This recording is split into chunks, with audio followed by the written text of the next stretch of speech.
अभी आपको स्क्रीन दिख रही है मेरी? अभी सही है। तो अभी हम डिस्कस करेंगे सेरेब्रल पाल्सी। तो सेरेब्रल पाल्सी क्या होता है कि कभी भी जब ब्रेन को oxygen supply and blood supply कुछ भी एक मिलना बंद हो जाए तो इसकी वजह से ब्रेन की जो फंक्शनिंग है वो हैम्पर होती है, ब्रेन का डेवलपमेंट नहीं हो पाता। ठीक है, स्पेशली जैसे बड़े लोगों में क्या है, बड़े लोगों में ऑक्सीजन या ब्लड ना मिले तो ब्रेन काम करना ही बंद कर देगा। ठीक है, व्यक्ति की मृत्यु हो जाएगी। छोटे बच्चे में क्या होता है, जब ऑक्सीजन नहीं मिलता ब्रेन को तो मरेगा तो वो भी, लेकिन इनिशियली जो है मान लीजिए 1-2 मिनट के लिए ऑक्सीजन नहीं मिली ब्रेन को बच्चे में, ठीक है, बर्थ के टाइम पे या कुछ भी कारण से, तो क्या है कि उसका जो नॉर्मल डेवलपमेंट है ना ब्रेन का वो हैम्पर हो जाता है, जिसके कारण जिंदगी भर बच्चा जो है एक प्रकार से अपंग, आप कह लीजिए मानसिक रूप से कमजोर अपंग जो है वो हो जाता है। That is CP. ठीक है, तो सीपी इसी का दूसरा नाम है सीपी लिटिल डिजीज। ठीक है, ये क्या होती है, it is a static non progressive neuromotor disorder of the cerebral origin which occurs due to damage of growing brain before birth, during birth or the postnatal period। ठीक है, before birth जब intrauterine life थी किसी कारण उसके brain को, ठीक है, कभी ऑक्सीजन सप्लाई या ब्लड सप्लाई रुक गई मिलना जिसके कारण उसका डेवलपमेंट रुका। ड्यूरिंग बर्थ क्या हो सकता है, प्रोलॉन्ग लेबर हो सकता है, बच्चा रेसिसिटेट करने में, जिसमें मैंने आपको बताया था 1 मिनट से ज्यादा टाइम लगेगा रेसिसिटेट करने में, तो ब्रेन को ऑक्सीजन सप्लाई ना मिल पाने के कारण तो वो क्या है, उसका माल डेवलप जो है ब्रेन पूरा डेवलप नहीं हो पाता है। ठीक है, कहीं ना कहीं ब्रेन में कुछ एबनॉर्मेलिटी हो जाती है जिसकी वजह से बच्चा जो है लाइफ टाइम सफर करता है। देन ड्यूरिंग पोस्ट नेटल, ठीक है, बच्चे के पैदा होने के बाद भी कई बार ऐसी चीजें हो सकती हैं जिसकी वजह से बच्चे को ब्रेन में ऑक्सीजन सप्लाई या ब्लड सप्लाई हैम्पर हो जाए। ठीक है, तो सीपी की डेफिनेशन आपको याद करनी पड़ेगी, it is a static non progressive. ठीक है, मतलब एक बार जो डैमेज हो गया वो हो गया, अब ऐसा नहीं है कि वो डैमेज दर पर दिन मतलब डेली डेली डेली जो है थोड़ा थोड़ा थोड़ा थोड़ा बढ़ते जा रहा है। ठीक है, जितना डैमेज हो गया दैट इज फिक्स। 1 मिनट की ऑक्सीजन सप्लाई रुकी बच्चे के ब्रेन में, उस टाइम में जितना डैमेज हो गया, अब वो जीवन भर रहेगा, ना वो ठीक होगा ना वो और ज्यादा बढ़ेगा। तो दैट इसका मतलब होता है कि ये नॉन प्रोग्रेसिव न्यूरोमोटर डिसऑर्डर है, ब्रेन का मोटर फंक्शंस मेनली इसमें इन्वॉल्व रहते हैं। इसमें सेरिब्रम, ठीक है, सेरिब्रल जो रीजन है ब्रेन का वो इन्वॉल्व रहेगा। एंड ये इसकी डेफिनेशन है, insult to the developing brain. ठीक है, इंसल्ट का मतलब वही है ऑक्सीजन सप्लाई या जो भी उसको ब्लड सप्लाई चाहिए वो चीज उसको नहीं मिली। इंसल्ट हुआ जब भी ब्रेन का, डेवलपिंग ब्रेन का, इसके कारण maldevelopment and disorderly autonomic organisation of the brain हो गया। ठीक है, डिसऑर्डरली मतलब ब्रेन का प्रॉपर नहीं फंक्शन हुआ। और जो इंसिडेंस ऑफ सीपी है वो क्या है, मेनली हमको बर्थ एस्फेक्सिया, जो जब पैदा होने के टाइम बच्चे को एकदम ऑक्सीजन की कमी हो जाती है प्रोलॉन्ग लेबर के कारण, ठीक है, रेसिसिटेशन में हमने ज्यादा समय लगा दिया, तो इसमें जो है बच्चे देखे जाते हैं कि ये सीपी के केस बहुत ज्यादा होते हैं, जैसे 6.5 से साढ़े 18%, करीबन मान लो 7 से 19% बच्चों में हमको सीपी उन्हीं बच्चों में दिखता है जो कि बर्थ एस्फेक्सिया जिन बच्चों को हो रखा है। ठीक है, इसके अलावा द कॉमनेस्ट ये बाकी करने की जरूरत नहीं है, बस इतना काफी है। ठीक है, अब देखो early markers of the CP, मतलब हमें कैसे पता चलेगा कि बच्चे को सीपी हो गया। एक तो वो इनकंसोलेबल क्राई करेगा, ठीक है, बिल्कुल चुप ही नहीं होगा, रोता रहेगा। ये जो बच्चे रोते भी है ना, इनका थोड़ा मतलब क्राई भी नॉर्मल बच्चों के कंपैरिजन में थोड़ा अलग लगता है। एक्सेसिव लाइट और साउंड सेंसिटिविटी, ठीक है, लाइट से बड़े इरिटेट रहेंगे, साउंड से बड़े इरिटेट रहेंगे। Abnormal chewing movement, purposeless limb movement, ठीक है, हाथ पैर जो उनके मूव करते रहते हैं एक तरीके से, जानबूझ के नहीं करते, खुद से होते रहते हैं। ये जनरल देखने को मिलता है 6 से 12 हफ्ते के बच्चे में। और persistent asymmetric tonic posture beyond 4 week, 4 हफ्ते के बाद भी जो है वो एसिमेट्रिक टोनिक नेक पोस्चर बनाए हुए हैं।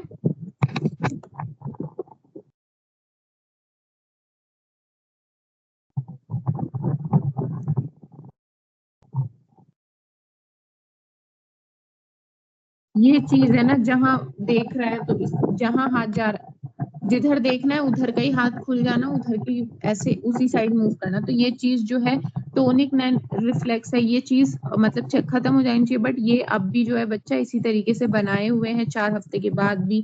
ठीक है, इसके अलावा जो है cortical thumb and clench fist अब भी जो है बिल्कुल मुट्ठी टाइट बंद है उसकी 8 हफ्ते के बाद भी। Hypertonia in the limb, hypotonia in the मतलब लिम्स जो है ज्यादा स्टिफ है, पैर स्टिफ है, लेकिन अपर लिम नेक एकदम ढीले छोड़े हुए हैं। ठीक है, और भी किसी प्रकार की हमको मसल्स में एबनॉर्मलिटी की बहुत ज्यादा टोन्ड है, रिजिड हो रखी है या बहुत ही सॉफ्ट, इस तरीके की चीजें दिखेंगी। जो भी रिफ्लेक्सेस हैं जो कि खत्म हो जाने चाहिए थे छोटे बच्चे में 4 से 5 महीने के बाद, वो चीज अब भी बनी हुई है। स्लो हेड ग्रोथ हो रहा है, ठीक है, सर धीरे धीरे बढ़ रहा है। Risk factors for the development of CP, ये सारी चीजें देख के ना आप पता लगा लोगे कि बच्चे को सीपी हो सकता है। ठीक है, ये सारे पॉइंट्स देखें। मेन ना आप सीपी कैसे पता लगाते हैं कि मेन ये बच्चे का सबसे बड़ा मार्कर यही है एक केवल कि जो मतलब एक तो उसके रिफ्लेक्सेस नहीं जा रहे, जैसे जो 4 महीने में चल जाने चाहिए थे, 5 महीने में न्यूनेटल रिफ्लेक्सेस फिनिश हो जाने चाहिए थे, अब भी वो बरकरार है एज क्रॉस होने के बाद भी। दूसरा, जो माइलस्टोन्स है वो वाली चीज बच्चा प्रॉपरली अचीव नहीं कर पा रहा है। जिस उम्र में जो चीज उसको करनी चाहिए, टॉक करना चाहिए, वॉक करना चाहिए, वो बच्चा कुछ नहीं कर पा रहा, वो अपनी उम्र के हिसाब से पीछे चल रहा है। ठीक है, तो ये दो मेन चीजें, नियोनेटल रिफ्लेक्सेस का चले जाना, माइलस्टोन्स का अपनी एज के हिसाब से ना अटेन कर पाना, ये दो चीजें क्लियर कट आपको इंडिकेट कर दी है कि बच्चे को सीपी है। रिस्क फैक्टर्स क्या है सीपी के?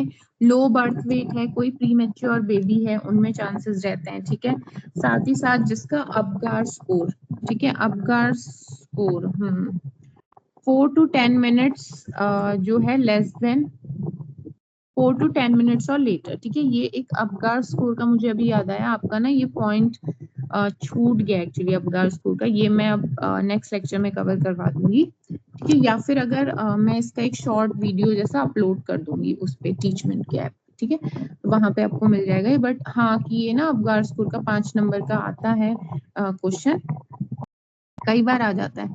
तो अपगार स्कोर जो है 4 से 10 मिनट, ये अपगार स्कोर उसका नॉर्मल नहीं आया है। ठीक है, और असिस्टेड जो बच्चा वेंटिलेटर में 24 घंटे से ज्यादा रखा गया, वो भी सीपी डेवलप करने के लिए प्रोन है। इसके अलावा मेटाबॉलिक एसिडोसिस किसी बच्चे को हुआ है, हाइपोग्लाइसीमिया, शुगर कम है बच्चे में, पॉलीसाइथीमिया, इंक्रीज्ड आरबीसी है किसी बच्चे में, इंट्रैक्टेबल सीजर्स और ब्रेन स्टेम साइन, ठीक है, कि बच्चे को सीजर्स आ रहे हैं कुछ। ठीक है, या फिर और क्या हो रहा है, ब्रेन स्टेम साइंस जैसे कि poor sucking, pooling of oral secretion, लगातार मुंह से निकले जा रहा है थूक, प्यूपिलरी चेंजेस, ये सारी चीजें। Severity of HIV, Sarnat staging, actually इसमें देखती हूँ सार्नेट स्टेजिंग है कि नहीं।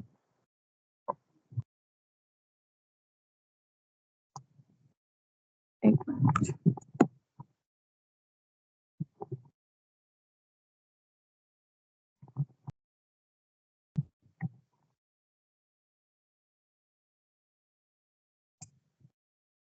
सार्नेट स्टेजिंग छोड़ दो, अभी ये नहीं करना है आपने। ठीक है, abnormal neurological behaviour for more than 7 days, multi organ failure, especially acute renal failure, ये जिन जिन बच्चों में है, these are the risk factor for developing CP. Low birth weight, prematurity, Apgar score कम होना, वेंटिलेटर पे बच्चा 24 घंटे से ज्यादा रखा गया है कोई, मेटाबॉलिक एसिडोसिस हो गया बच्चे को, शुगर कम है, आरबीसी हाई, ठीक है, बच्चे में ब्रेन स्टेम साइंस है कुछ, ठीक है, बच्चे का न्यूरोलॉजिकल बिहेवियर इज एबनॉर्मल, बच्चे में ऑर्गन फेलियर देखे जा रहे हैं।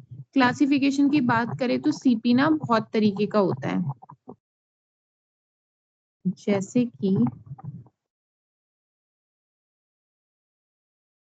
एक सेकंड,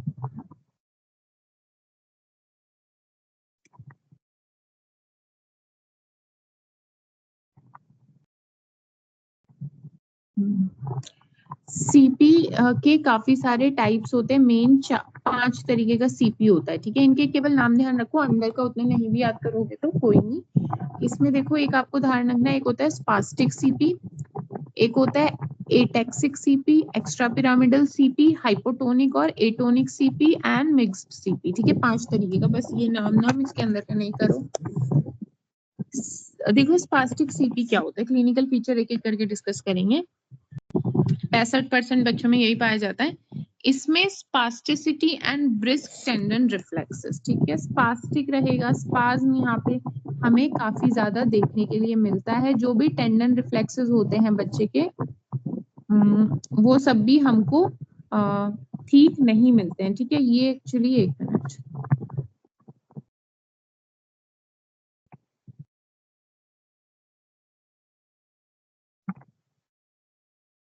तो स्पास्टिसिटी मिलेगी, और दूसरा ना ब्रिस्क टेंडन रिफ्लेक्सेस का मतलब है कि जो चीज जितनी आनी चाहिए उससे हाइपर ही आ रही है, उससे बढ़ के ही आ रही है, आप ये समझो बस, ठीक है। ये हो जाएगा tendon reflex, brisk tendon reflexes, माने कि जितना आना चाहिए उससे बढ़ के ही वो चीज आए, दैट इज ब्रिस्क रिफ्लेक्स। में देख लेती हूँ अगर मिले तो।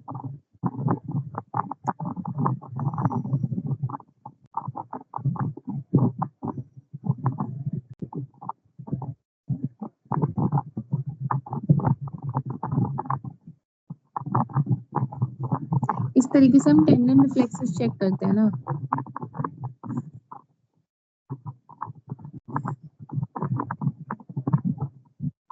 मैम आपके साइड से साउंड आ रहा है गड़गड़ का। अच्छा, अभी ठीक है।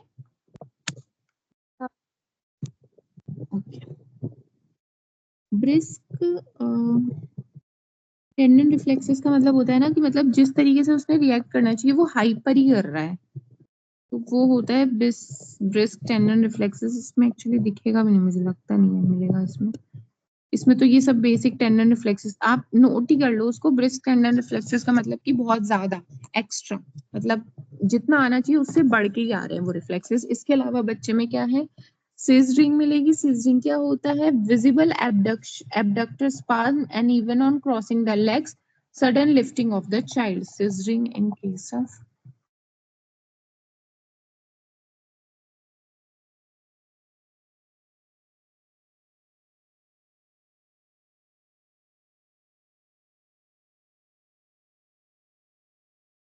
ये ना जो सीपी के बच्चे होते हैं थोड़ा अजीब तरीके से चलते हैं, this is called scissoring gait. Video देख लेते हैं, कोई सिजरिंग गेट की मिलेगी हमें तो।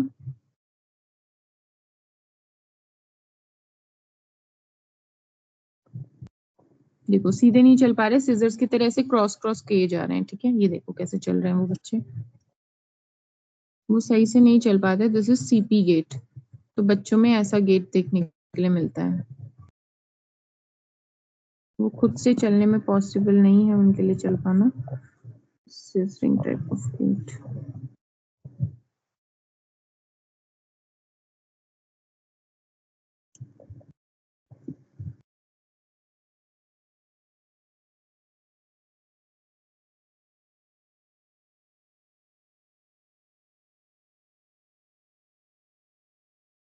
ये देखिए वो कैसे बिल्कुल क्रॉस क्रॉस करके चल रहा है, ठीक है। This is called scissoring gait. ऐसे ही चलते हैं सीपी के बच्चे, और ये इन्होंने आफ्टर फिजियोथेरेपी दिखाया कि वो थोड़ा नॉर्मली बच्चा जो है चल पा रहा है, ठीक है।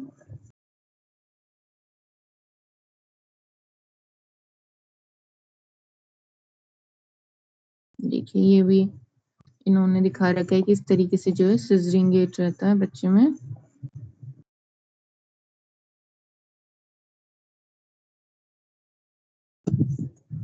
एंड आफ्टर सर्जरी वो बच्चा थोड़ा बेटर चल पा रहा है।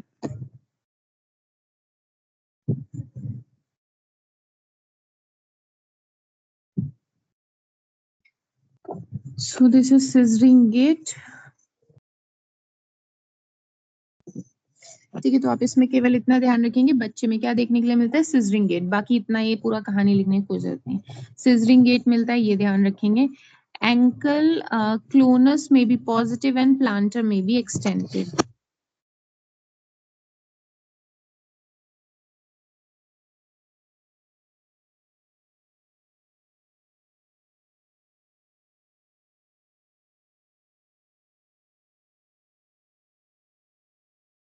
जैसे यहाँ पे बताया भी हुआ है एंकल क्लोनस क्या होता है, इट इज अ, आप चाहे तो नोट कर लीजिए इसको, यही डेफिनेशन को, कि it is a neurological condition that causes involuntary rhythmic contraction in the ankle joint. ठीक है, ये डेफिनेशन नोट कर लो आप वहीं बुक में साइड में, कि एंकल क्लोनस क्या होता है, it is a neurological condition जिसमें मेनली एंकल जॉइंट्स का इनवॉलेंट्री कॉन्ट्रैक्शंस वहां पे हमें देखने के लिए मिलता है। ठीक है, ये आपने लिख लेना है, अभी लिख लो, चाहे स्क्रीनशॉट ले लो, जो भी आपने करना है। ठीक है, ए रिदमिक कॉन्ट्रैक्शन है बेसिकली एंकल का। तो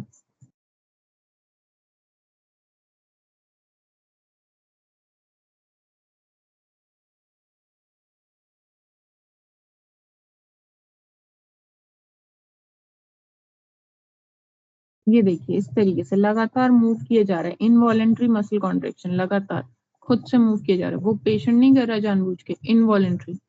दिस इज एंकल क्लोनस, जो कि सीपी में मिलता है बच्चे में। ठीक है, this is ankle clonus. Then next is, ये एंकल क्लोनस पॉजिटिव है, प्लांटर में बी एक्सटेंसर। ठीक है, प्लांटर एक्सटेंसर, ये प्लांटर एक्सटेंसर वाला point is not that important, इसको हटा दो, एंकल क्लोनस वाली बात ध्यान रखेंगे आप। ठीक है, एंकल क्लोनस, सिजरिंग गेट, ये चीजें स्पास्टिक सीपी के पेशेंट्स में दिखेंगी, बिल्कुल क्लियर। मेंटली रिटार्डेड रहेंगे बच्चे एंड सीजर्स आएगा। ठीक है, इतना ध्यान रखेंगे spastic. Then second type is ataxic CP. Ataxic, this is the second most type, जो है most common type of CP. Then ataxia इसमें होता है, ataxia is a type of tremor. ठीक है, अभी दिखाती हूँ। Hypotonia, muscle tone decrease, nystagmus यानी टेढ़ा मेढ़ा दिखता है वो। ठीक है, एक दोनों आगे एक साथ मूव नहीं कर पाता, टेढ़ी मेढ़ी, निस्टैग्मस अभी दिखाती हूँ, मतलब टेढ़ी मेढ़ी भी नहीं, एक्चुअली आंखों पे ना आई बॉल पे उसके अपने कंट्रोल नहीं रहता। ठीक है, निस्टैग्मस, ये चीजें दिखती हैं।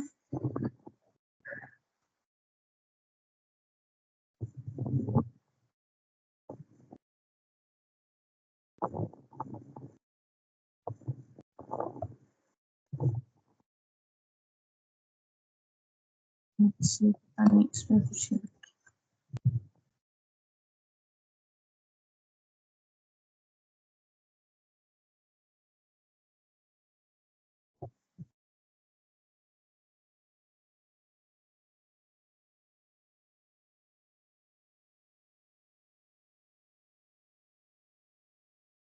वो देख रहे हो आप कैसे हिल रही हैं उसकी आंखें अपने आप ही, दिस इज कॉल्ड निस्टैग्मस। ठीक है, आप देख रहे हो, वो देख तो सही रहा है लेकिन वो देखो अपने आप उसका जो है मूवमेंट हो रहा है आई बॉल का खुद से, अनकंट्रोल्ड, दिस इज निस्टैग्मस।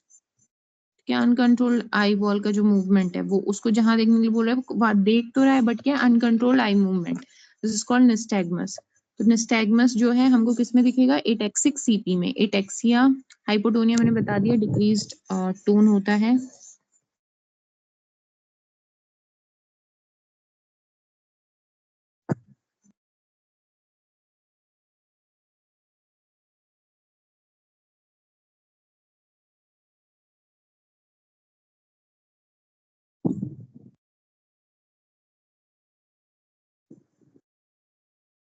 एक तो एटेक्सिया ये देखिए इस तरीके से,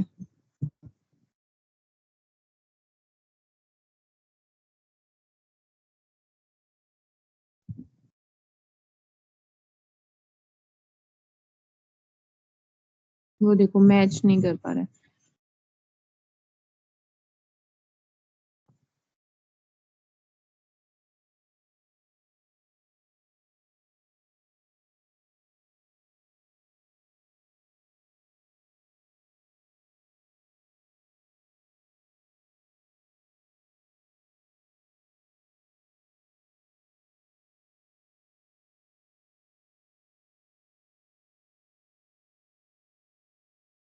एटेक्सिया का नाम देखो, मतलब ना, एटेक्सिया जो शब्द है उसका बहुत सारे मतलब होते हैं। एटेक्सिया ट्रेमर्स के लिए भी यूज होता है। ठीक है, एटेक्सिया हम आई मूवमेंट के लिए किसी के लिए भी यूज कर सकते हैं।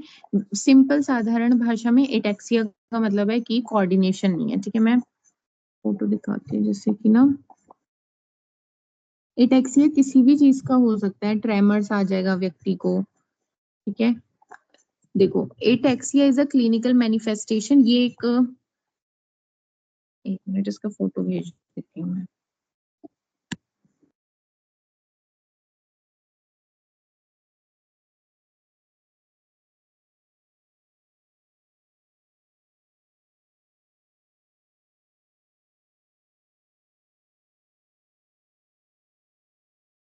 मैं ये फोटो भेजती हूँ आपको ग्रुप में, आप यहाँ से एटेक्सिया के बारे में ध्यान रखेंगे।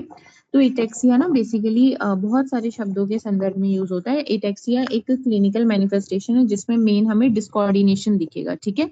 और क्यों है? क्योंकि ब्रेन का कोई ना कोई पार्ट डैमेज हो रखा है, तो इसके वजह से ना हमको lack of coordination, eye movement abnormalities, slurred speech, trouble eating and swallowing, gait abnormalities, difficulty walking and poor balance, difficulty with fine motor skills. तभी वो व्यक्ति जो है टच नहीं कर पा रहा था ना। अब आप ये आपने ये फोटो वाली बातें जो मैंने अभी बताई है, बहुत सारी डिसकोऑर्डिनेशन होता है इसमें, ठीक है। अब आप इसको ध्यान से देखेंगे कि क्या इस व्यक्ति में हो रहा है। देखो, एक तो वो सही से चल नहीं पा रहा, ठीक है, coordination banana is very difficult उसके लिए।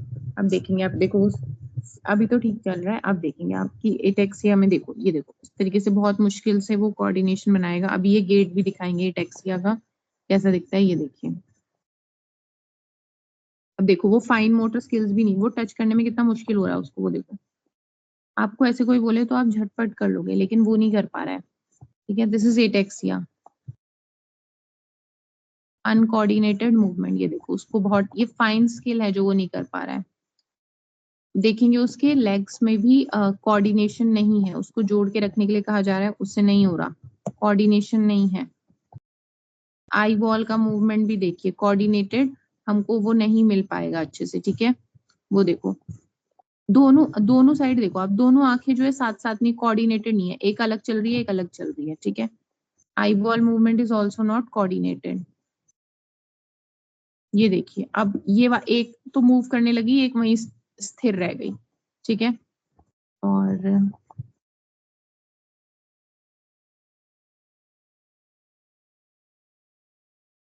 कुछ रिफ्लेक्स भी नहीं आ रहा,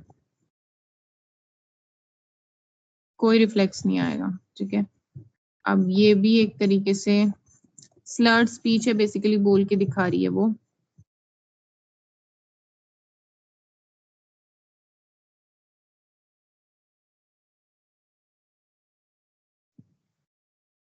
तो ये सब एटेक्सिया के अंतर्गत आता है, ठीक है, आपने ये पॉइंट ध्यान रखने हैं। देन फोर ब्रेन इसमें जो है मेनली इन्वॉल्व रहता है, इट इज कॉमन, बस इतना, फोर ब्रेन इसमें इन्वॉल्व रहता है। Then next disease, next type of CPs, hypotonic CP. इसमें ना नाम से पता चल रहा है हाइपोटोनिया यानी मसल टोन लूज है, तो बच्चा ऐसी फ्लिसिड पैरालिसिस में पड़ा रहेगा, ढीला ढाला बच्चा पड़ा रहेगा।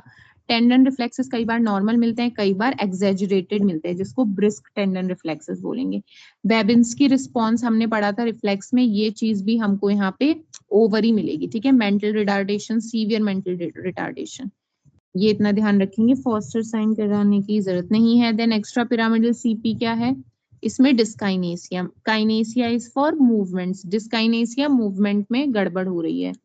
तो क्या क्या गड़बड़ हो सकती है? डिस्टोनिया, मसल मतलब टोन मेंटेन नहीं है, ठीक है। और एथिटोसिस, इसमें क्या है कि सही से ना मतलब इनवॉलेंट्री टाइप का जो है ये मूवमेंट होता है, इसको दिखा देती हूँ।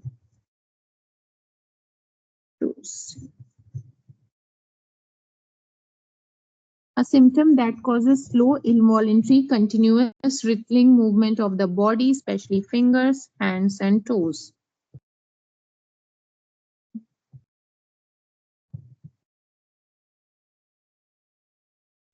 ये फेसबुक पे क्यों खुलता है पता नहीं, फेसबुक पे अपलोड किया।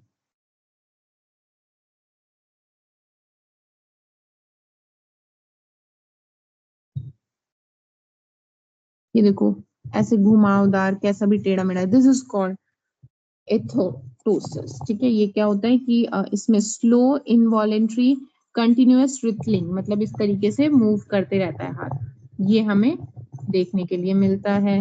और रिथलिंग जो शब्द था ना, उसका क्या मतलब होता है? रोलिंग काइंड ऑफ मूवमेंट, ठीक है, रोलिंग काइंड ऑफ मूवमेंट। तो ये आपने, ये थोड़े से मुश्किल टर्म्स हैं, तो आपने इसका स्क्रीनशॉट लेके या आप चाहे बुक में नोट कर लो।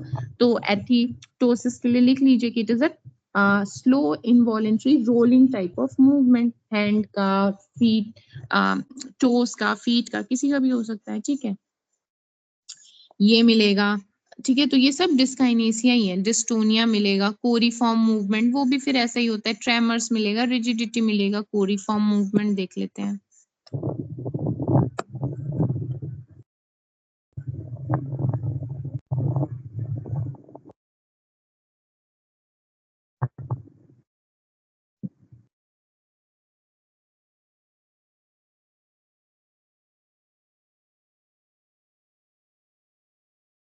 ये देखिए इस तरीके से अब नॉर्मल मूवमेंट हो रहा है एक साइड की बॉडी का पूरा, हाथ भी पैर भी रोलिंग, कैसा भी रोलिंग टाइप ऑफ मूवमेंट कैसा भी हो रहा है। तो दिस इज कोरिफॉर्म मूवमेंट।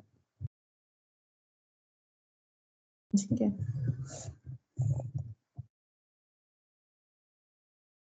ये सारी बातें आपने ध्यान रखनी है। Then mental retardation, seizures, hearing defect बच्चे को रहेगा। मिक्स टाइप होता है, तो मिक्स टाइप में मिक्स लक्षण आएंगे।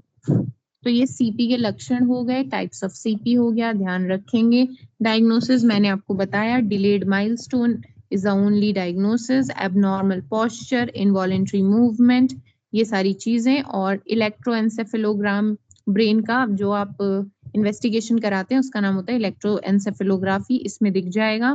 ईईजी इसको कहते हैं, एंसेफेलोग्राम या एंसेफेलोग्राफी। ग्राम तो एक्चुअली जो चार्ट बन के आएगा वो, ग्राफी माने कि ये पूरा प्रोसीजर। ठीक है, शायद मैंने लास्ट लेक्चर में थोड़ा ग्राम बोल दिया था, ग्राफी होगा। CT scan of the head, ये सबसे पता चल जाएगा। देखो ट्रीटमेंट ना आप इसको ठीक नहीं कर सकते, सीपी हो गया तो हो गया, मतलब बच्चे की लाइफ खराब है, आप उसको रिवर्स ही नहीं कर सकते, आप उसको ठीक नहीं कर सकते। बस क्वालिटी ऑफ लाइफ आप इम्प्रूव कर सकते हैं। तो क्वालिटी ऑफ लाइफ के लिए आप फिजियोथेरेपी करा दीजिए थोड़ा सा, तो जो स्पास्टिक मसल्स हैं ठीक होंगी। कोशिश करिए कुछ सर्जिकल करेक्शंस कर पाने की if possible. Occupational therapy, encourage mobilization exercise. ठीक है, बच्चों को वॉकिंग क्लैपर दीजिए, पकड़ पकड़ के चलेंगे थोड़ा। कास्ट स्प्लिंट ब्रेसेस लगाइए ताकि शरीर का पोस्चर ठीक हो पाए। ठीक है, तो यही आपने मेन ध्यान रखना है। ट्रीटमेंट इसका कुछ नहीं है, कोई ड्रग नहीं है, कुछ इसको ठीक नहीं कर सकता। ओनली आप क्वालिटी ऑफ लाइफ इंप्रूव कर सकते हैं। एपिलेप्सी आ रहा है तो एंटी कन्वर्जेंट्स दे दो। ठीक है, इस तरीके के एथोसिस है, डिस्टोनिया, इस तरीके के टेढ़े मेढ़े कुछ भी मूवमेंट्स आ रहे हैं तो कार्बामाजेपिन है, क्लोरिडाई जेपोक्साइड है, इस तरीके की ड्रग्स दे दीजिए। Although they are all useless, कुछ नहीं करेंगी, बच्चे को ठीक नहीं कर सकती हैं ये। ठीक है, तो आपने बस ये ध्यान रखना है, सीपी का कोई ट्रीटमेंट नहीं होता है। सीपी एक मतलब पूरा बच्चे का लाइफ खराब ही हो गई उसमें। ठीक है, और इसमें बहुत हद तक मतलब कई बार जब बर्थ के टाइम पे सीपी हो जाता है ना, तो डॉक्टर की नेग्लिजेंस, डॉक्टर की गलती के कारण बच्चे को सीपी हो जाता है कई बार, कि रेसोसिटेट करने में टाइम लगा दिया। ठीक है, डिलीवरी में देर तक बच्चा जो है प्रोलॉन्ग लेबर चलता रहा, बच्चे एस्फेक्सिया में चला गया। ठीक है, तो ये सारी बातें कई बार डॉक्टर के नेग्लिजेंस के कारण बच्चे का पूरा जीवन खराब हो जाता है। तो सीपी कंप्लीटली इरिवर्सिबल डिसऑर्डर है, बच्चे को जीवन भर ऐसे ही जीना पड़ेगा। ओनली इसमें क्वालिटी ऑफ लाइफ इंप्रूव करने के लिए थोड़ी बहुत चीजें कर सकते हैं, बट उससे भी कोई खास फर्क बच्चे के जीवन पे पड़ेगा नहीं। ठीक है, so that was all about CP. Important है, ध्यान रखेंगे। हमने निरुनिद प्रकाश, सेरेब्रल पाल्सी और ये जो मिसलिनियस डिसऑर्डर्स हैं वो यही है, तो ये पॉइंट हमने फिनिश कर लिया है। अब हम एक डिस्कस करेंगे behavioural disorders of the childrens, जिसमें कि ब्रेथ होल्डिंग स्पेल है। कई बार क्या है, बच्चे रोते रोते एकदम सांस रोक देते हैं। ठीक है, बेड मैम वेटिंग इससे है। हाँ बताओ। मैम इससे सिर्फ मॉडर्न का आता है, फाइमोसिस, एपिलेप्सी ऐसे करके आता है। हाँ बस ऐसे ही आता है। फाइम देखो एक्चुअली ना, देखो ये एपिलेप्सी, फाइमोसिस ये सब नहीं आएगा, सीपी आएगा। आएगा भी तो सिर्फ मॉडर्न का आएगा, क्योंकि आयुर्वेद का पोर्शन इसमें है ही नहीं। मतलब बच्चों के लिए कुछ अलग सा काश्यप, देखो आयुर्वेद का पोर्शन उसमें ज्यादा आएगा जो कि काश्यप में अलग से बताया हुआ है, या बच्चों के लिए जो चीज अलग से बताई हुई है वो दिया हुआ है इस बुक में भी। और इस बुक में भी इसलिए नहीं दिया हुआ क्योंकि फिर वो सारा काय चिकित्सा या रोग निदान की पॉइंट ऑफ व्यू से है। ठीक है, आप एक बार अपना प्रीवियस ईयर भी चेक करिएगा, उसमें भी आपको कहीं इसके क्वेश्चंस मिलेंगे नहीं। ठीक है, तो आएगा तो केवल मॉडर्न का आएगा, वरना आएगा ही नहीं। मतलब 80% तो आएगा ही नहीं इसका क्वेश्चन। एपिलेप्सी है जैसे, कन्वर्जन से, ये नहीं, ये सब नहीं पूछा जाता। सीपी आएगा, सीपी का कोई आयुर्वेद रिलेशन है ही नहीं। ठीक है, ये आपने ध्यान रखना है। बाकी जो हमने इन्फेक्शियस डिजीजेस पढ़ी थी ना, उससे भी क्वेश्चन नहीं आता है। बाकी आएगा तो मम्स, देखो डिप्थीरिया आता है एक, तो डिप्थीरिया भी एक्चुअली उतना इम्पोर्टेंट नहीं है। जो मोस्ट इम्पोर्टेंट, मैं बस एक इम्पोर्टेंट कह दूं तो वो कृमि रोग ही है, वर्म इन्फेस्टेशन, बस। उसके अलावा इससे क्वेश्चन ही नहीं बनते। फिर भी चिकन पॉक्स और मीजल्स मम्स जो बच्चों के लिए स्पेसिफिक है वो देखना है, ठीक है। आयुर्वेद का पोर्शन आपको पढ़ने की कोई जरूरत नहीं है, उससे नहीं पूछा जाएगा कि आप अपस्मार के बारे में लिखिए या आप आक्षेपक के बारे में लिखिए, वो सब नहीं आएगा। और अपस्मार आपको यहाँ नहीं पूछेगा, अपस्मार आपसे पूछा जाएगा चरक के पेपर में, ठीक है। यहाँ नहीं आएगा, आप इसके लिए बिल्कुल निश्चिंत रहें, क्वेश्चन नहीं आएगा इसका इसमें, ठीक है। और फिर बिहेवियरल डिसऑर्डर्स की मैं बात करी थी ना, कि अभी हम ये सब डिस्कस करेंगे। ब्रेथ होल्डिंग स्पेल है, बेड वेटिंग है, पाइका, उन्माद, ठीक है। उन्माद भी अगेन ऐसा ही, this is not important. Autism है, एडीएचडी है, ठीक है, और मेंटल रिटार्डेशन, ये कुछ डिसऑर्डर्स हैं, बिहेवियरल डिसऑर्डर्स बच्चे के, ये हम डिस्कस करेंगे, ठीक है।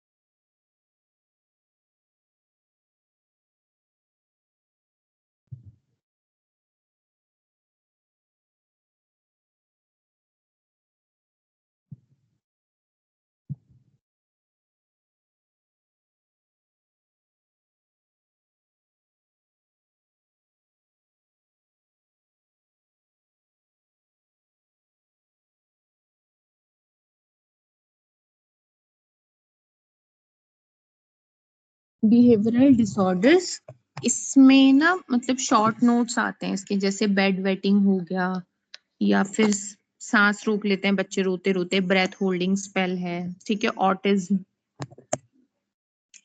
पाइका, मिट्टी खाते हैं बच्चे, एडीएचडी, ये सब इंपॉर्टेंट टॉपिक्स है, 5 मार्क्स के, ठीक है। मेंटल रिटार्डेशन, ये सब आता है। और अगेन इसमें आयुर्वेद का कुछ नहीं है, आप मतलब कुछ आता ही नहीं है, आयुर्वेद का कोई रिलेशन ही नहीं है, बस जबरदस्ती की बात है कि मतलब उसमें लिखा हुआ है सिलेबस में, अदरवाइज ऐसा कुछ भी नहीं आएगा पेपर में, ना इसका कोई कौमारभृत्य के पॉइंट ऑफ व्यू से कुछ भी रिलेशन दिया हुआ है, ठीक है। तो शैया मूत्र, जिसको हम एन्यूरिज्म बोलेंगे, तो ये शैया मूत्र देखो, अगेन ये सारी डिजीजेस ना, मैंने जैसे बोला कि संहिताओं में उपलब्ध ही नहीं है, कहीं मेंशन नहीं है, इसीलिए इस बुक में भी नहीं दी हुई है ये सब डिजीजेस, ठीक है, बच्चों के पॉइंट ऑफ व्यू से। अगर कहीं मेंशन है जो डिजीजेस, वो सिर्फ एडल्ट्स के पॉइंट ऑफ व्यू से मेंशनड है, बच्चों के हिसाब से कोई डिजीज कहीं दी हुई नहीं है। तो शैया मूत्र जो है वो हमको संहिताओं में इसका वर्णन देखने के लिए नहीं मिलता है केवल, पर लेकिन वंगसेन और भैषज्य रत्नावली में इसके थोड़ा ट्रीटमेंट के बारे में बताया हुआ है। तो बिंबी मूल स्वरस का प्रयोग करना है, बस इतना ही आपको मिलेगा शैया मूत्र के बारे में, और नहीं मिलेगा, ठीक है। अब हम बात करेंगे बेड वेटिंग की, जो बच्चे, छोटे बच्चे बिस्तर में सूसू कर देते हैं वो, ठीक है।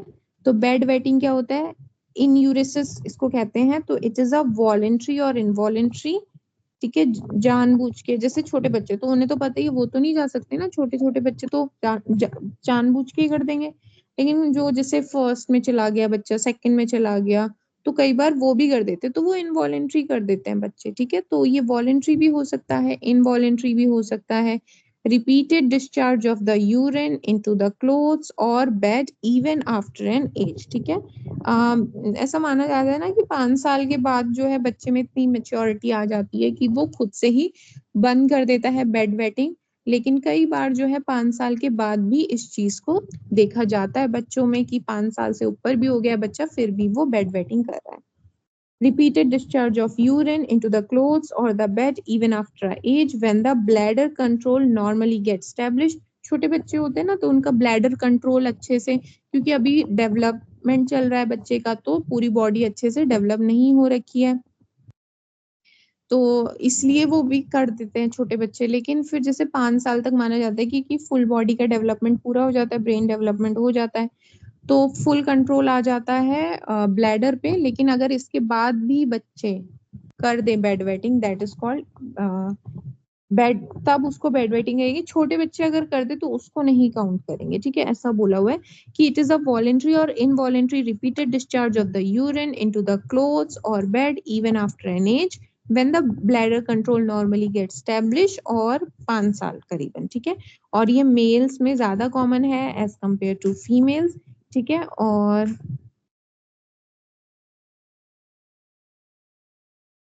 इटियोलॉजी की बात करें ना तो साइकोलॉजिकल, ठीक है। बच्चा डर के मारे, है ना, एंजाइटी की वजह से, ये सब फैमिली कन्फ्लिक्ट्स है, माल एडजस्टमेंट है, बच्चा डरा सहमा है तो कई बार उस वजह से बच्चा कपड़ों में कर देता है सूसू, ठीक है। Improper toilet training regarding the bladder control, बच्चे को बचपन से सिखाया ही नहीं गया अच्छे से, तो इस वजह से कर देता है। थ्रेड वॉर्म इन्फेस्टेशन है कई बार, जेनाइटो यूरिनरी इन्फेक्शन है, एनाटॉमिकल डिफेक्ट है बच्चे का कुछ, या फिर organic causes having associated symptoms of dysuria है बच्चे को, फ्रीक्वेंसी स्ट्रेनिंग, ये सब छोड़ो, बस इतना पॉइंट ध्यान रखना। और ना इसमें एक पॉइंट और ऐड कर लो कि अगर फैमिली हिस्ट्री है, बच्चे के पेरेंट्स भी अपने टाइम पे बेड वेटिंग करते थे, तो बहुत चांसेस है कि बच्चा भी करेगा, ठीक है। अगर एक पेरेंट अकेला करता था तो लाइक कम चांसेस है कि लाइक 30-40% है कि बच्चा बेड वेटिंग करेगा। लेकिन अगर दोनों पेरेंट्स बेड वेटिंग करते थे जब वो छोटे थे, तो फिर बहुत चांस बढ़ जाता है कि अगर जैसे दोनों पेरेंट्स करते थे बेड वेटिंग, तो करीबन 65 से 70% चांसेस होते कि अब जो ये बच्चा है ये भी उनकी ही उम्र तक बेड वेटिंग करेगा। मान लीजिए कोई बच्चा था जिसके पापा जब छोटे थे, तो वो क्या है करीबन 7-8 साल तक बेड वेटिंग किया करते थे, उसकी मम्मी जो है वो भी ऐसे ही 7-8 साल तक करती थी। तो फिर अब ना मतलब इसमें हाई चांसेस है, करीबन 65 से 70% चांसेस है कि उसके पेरेंट्स भी करते थे, तो ये चीज बच्चे में भी आएगी और वो भी करीबन 7-8 साल तक बेड वेटिंग करेगा ही करेगा, ठीक है। तो ये एक पॉइंट है जो यहाँ पे मेंशन नहीं है। फैमिली में अगर फैमिली हिस्ट्री नहीं, केवल पेरेंट्स की बात हो रही है, ठीक है। तो पेरेंट्स में अगर चीज है तो बच्चे में भी रहेगी। क्लिनिकल क्लासिफिकेशन की बात करें तो अब ना ये एक प्राइमरी होता है, सेकेंडरी टाइप ऑफ होता है, ठीक है। तो प्राइमरी क्या है,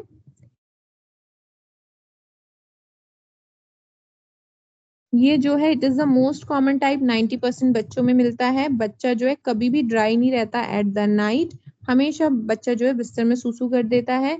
it may be nocturnal enuresis which is the most common type and is most common in boys, ठीक है। ये बॉयज में ज्यादा मिलता है, रात में बच्चा कर देता है। डायूरिनल type of primary enuresis is more common in girls.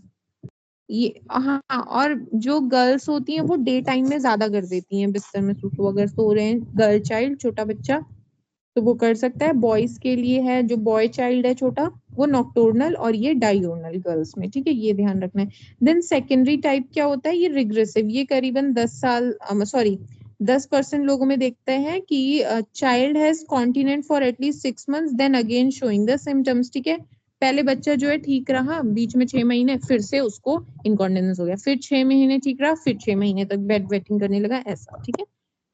Then diagnosis,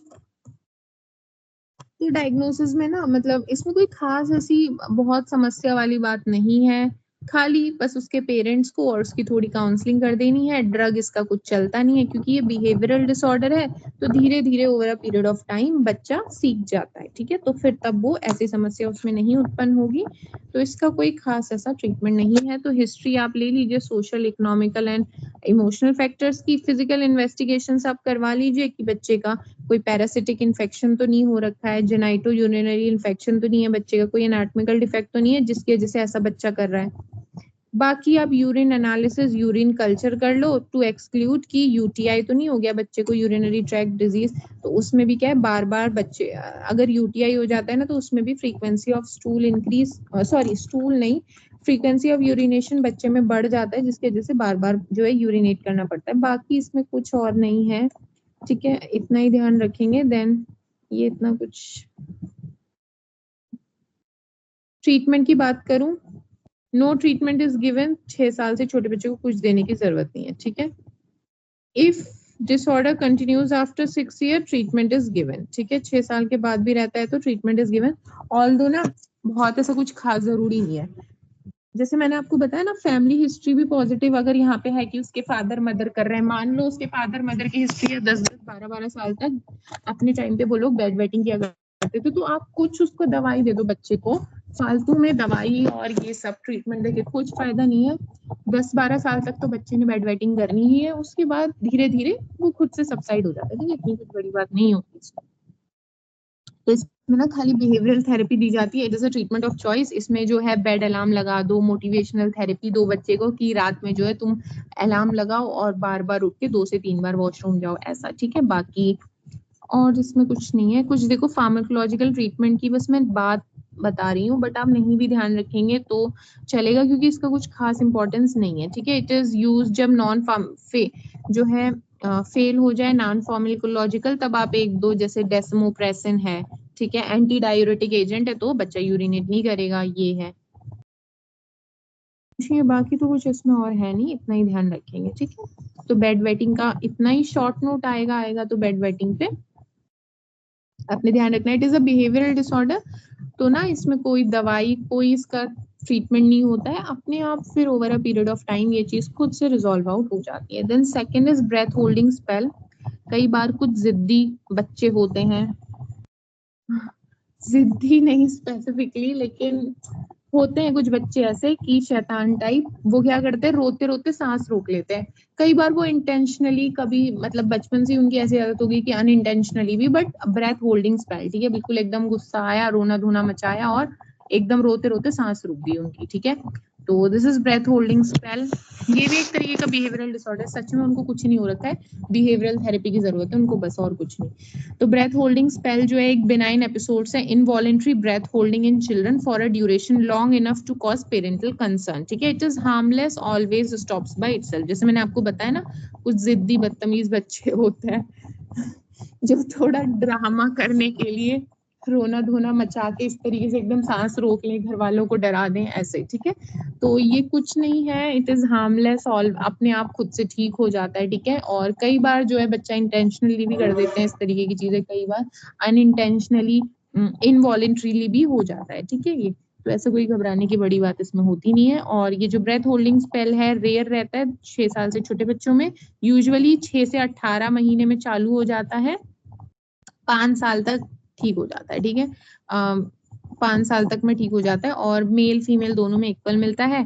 और देखो अब ना जैसे सांस रोक दी जाएगी तो उससे कुछ लक्षण भी आएंगे। मेनली क्या रहता है कि ऑक्सीजन रुकेगा तो साइनोसिस बच्चे में होगा। तो ये जो ब्रेथ होल्डिंग वाला है ना, ये 2 प्रकार का होता है, एक होता है साइनोटिक ब्रेथ होल्डिंग स्पेल, एक होता है पैलिड ब्रेथ होल्डिंग स्पेल। 2 प्रकार के ब्रेथ होल्डिंग रहते हैं, ये 2 है।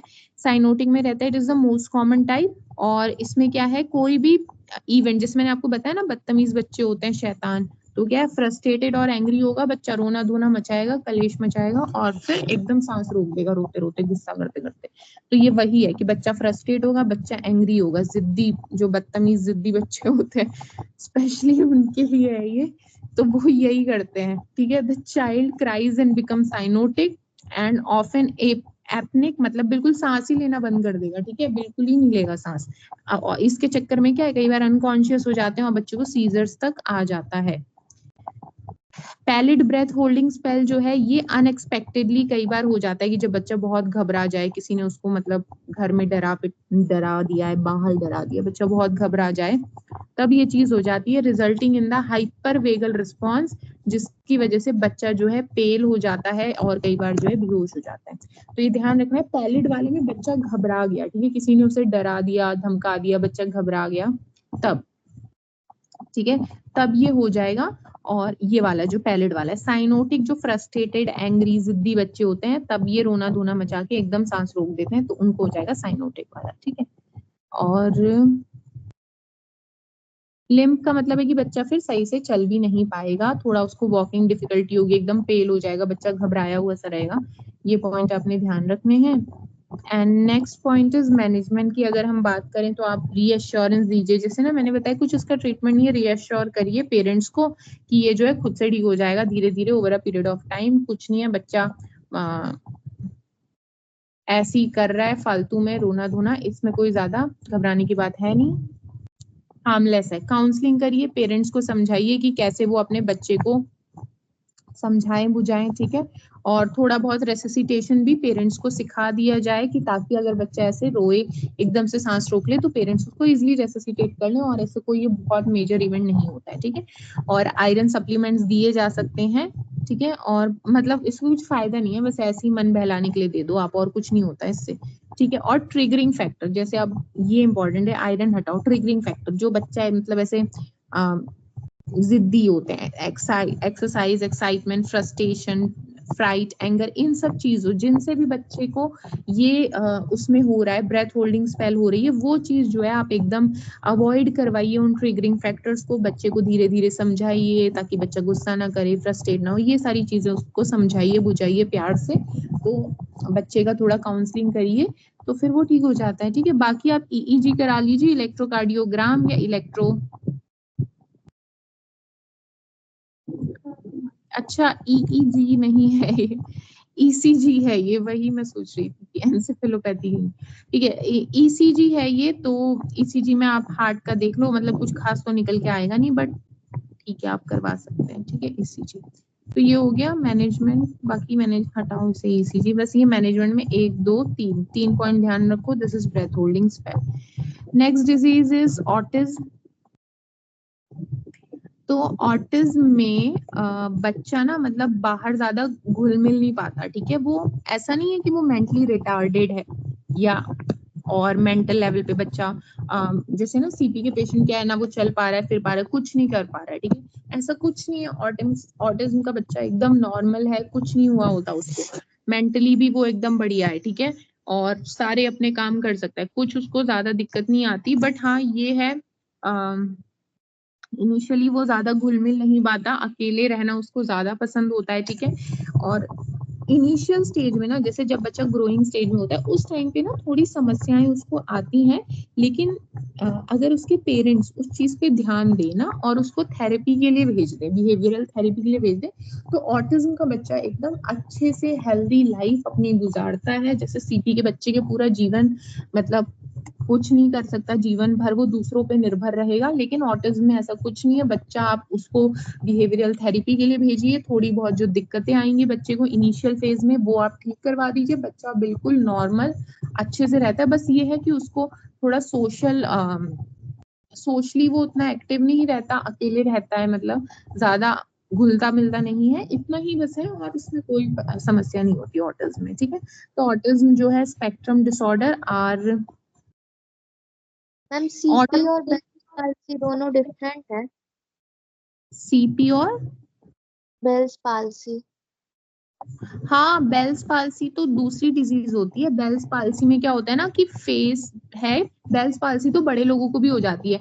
बेल्स पाल्सी में ना फेस का आधा हिस्सा पैरालाइज्ड हो जाता है, इसमें मैं आपको दिखाती हूँ। इसमें ना ये बेल्स पाल्सी एक नर्व के डैमेज की वजह से हो जाती है। इसमें फेस का एक साइड पैरालाइज्ड हो जाता है, ठीक है, बाकी इसमें ऐसे कुछ नहीं। देखो ये मैंने आपको बोला ना, इसमें एक नर्व डैमेज होती है, फेशियल नर्व के डैमेज की वजह से ये चीज होती है। तो बेल्स पाल्सी में आधा फेस पैरालाइज रहता है, आधा फेस उसका नॉर्मल रहेगा, दूसरा जो जो साइड की फेशियल नर्व डैमेज हुई है ना, उधर लिप्स जो है नीचे ड्रूपिंग हो जाएगी, आईलिड ड्रूपिंग, नीचे को झुकी हुई, आईब्रो झुकी हुई, इस तरीके की, ठीक है। तो ये होता है बेल्स पाल्सी। ये देखो, ये दिस इज बेल्स पाल्सी, एक साइड आप देखो एकदम एबनॉर्मल है, लेफ्ट साइड इधर देखो दिस इज एबनॉर्मल, ठीक है, आंखें भी बंद सी, मुंह भी कैसा टेढ़ा सा हो रहा है, ठीक है, this is Bell's palsy.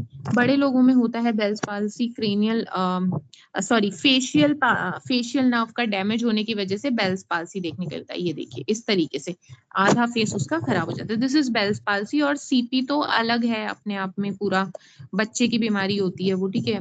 Bell's palsy ये अलग होता है, देखो इस तरीके से आधा फेस टेढ़ा हो जाता है, ठीक है, इसमें फेशियल नर्व का डैमेज होता है, ये होता है। ओके सीपी में वो तो ब्रेन से रिलेटेड है ना, सेरिब्रल। उसमें। क्या आप क्या कह रहे हो? बोल रहे सीपी वाले में ब्रेन से रिलेटेड हो गया है ना, हाँ सेरिब्रल से।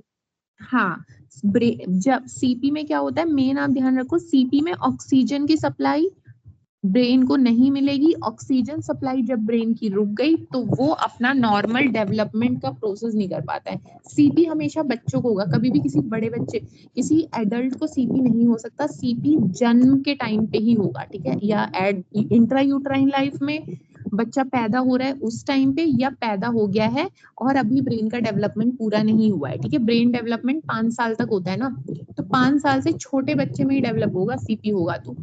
कभी भी किसी एडल्ट में सीपी नहीं होता है। बेल्स पाल्सी हमेशा बड़े लोगों में ही ज्यादातर देखने के लिए मिलती है, बच्चों में तो रेयरेस्ट ऑफ द रेयर कभी होगा तो बड़े लोगों में ही देखने के लिए मिलता है, ठीक है। और बेल्स पाल्सी में एक नर्व खाली डैमेज होती है, फेशियल नर्व, और सीपी में ब्रेन में ऑक्सीजन सप्लाई कम होने की वजह से छोटे बच्चों का ब्रेन डेवलपमेंट हैम्पर हो जाता है, तब वो सीपी होता है। अभी क्लियर है आपको? Yes. ठीक है।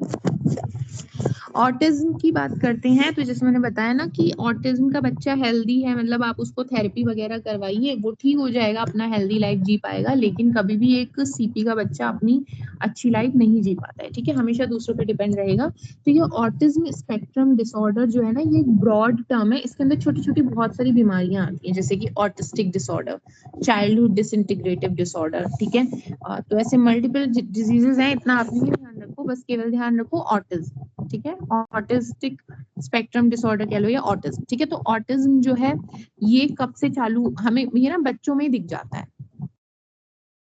तो बच्चों में 2.5 से 3 साल तक के बच्चों में अगर सिम्टम्स आने लगा तो इट इज इन्फेंटाइल ऑटिज्म।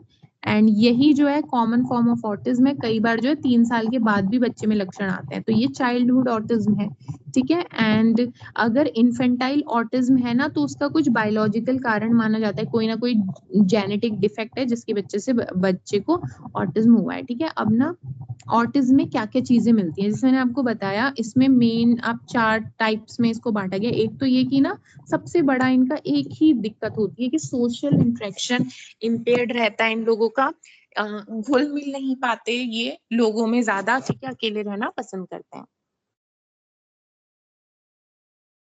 तो there is no social smile, ठीक है, और आई कांटेक्ट, ये स्पेशल चीज है, कभी भी सोशल स्माइल आई कांटेक्ट नहीं करेंगे किसी से। These children prefer to play alone with inanimate objects, अपने ही खिलौने से अकेला खेलना पसंद करेंगे। जैसे छोटे बच्चे होते हैं, आप उनको हाय बोलो, वो आपको हाय बोलेंगे, स्माइल करेंगे तो वो आप स्माइल करो, वो स्माइल बैक भी करते हैं, ठीक है। लेकिन ये जो ऑटिस्टिक बच्चे होते हैं ये ऐसा कुछ नहीं करते।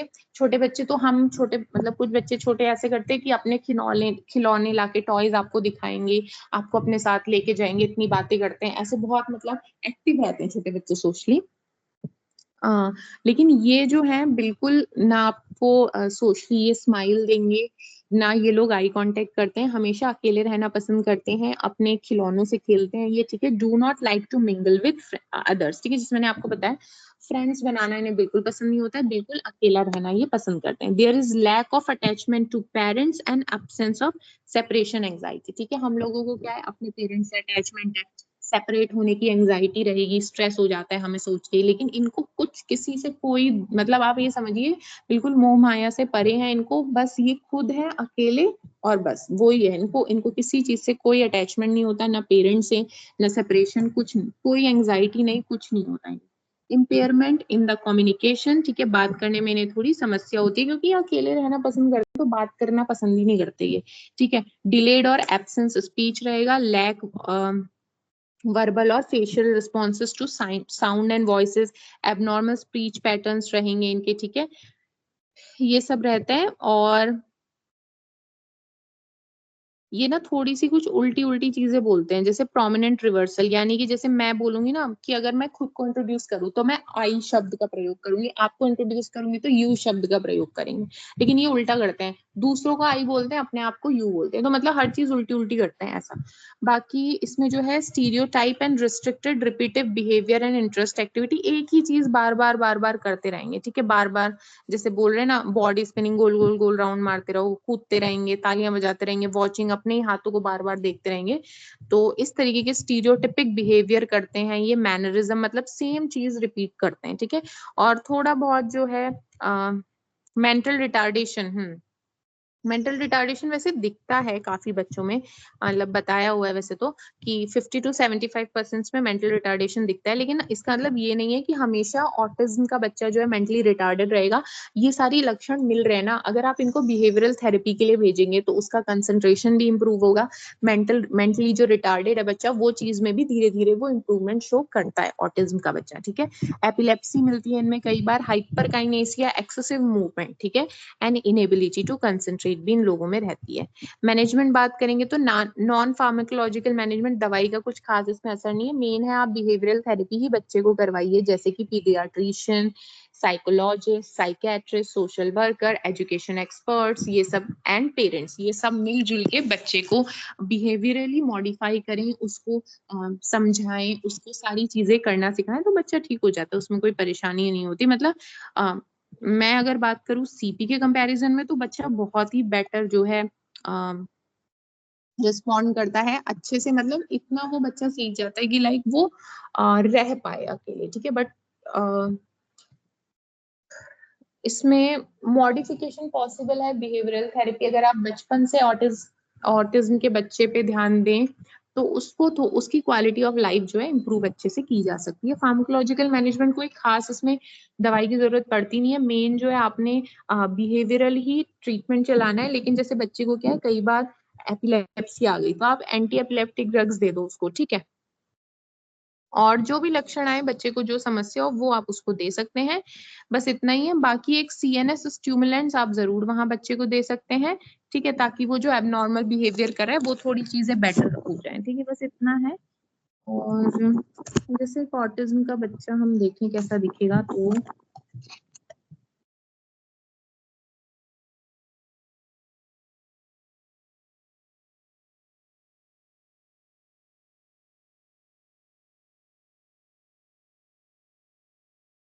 ये तो खैर थोड़ा इसमें डाउन सिंड्रोम का भी आ रहा है। अकेले रहना पसंद करते हैं वो, क्योंकि किसी के साथ उनको कोई मोह माया नहीं है, अकेला पसंद करते हैं खुद को रहना वो।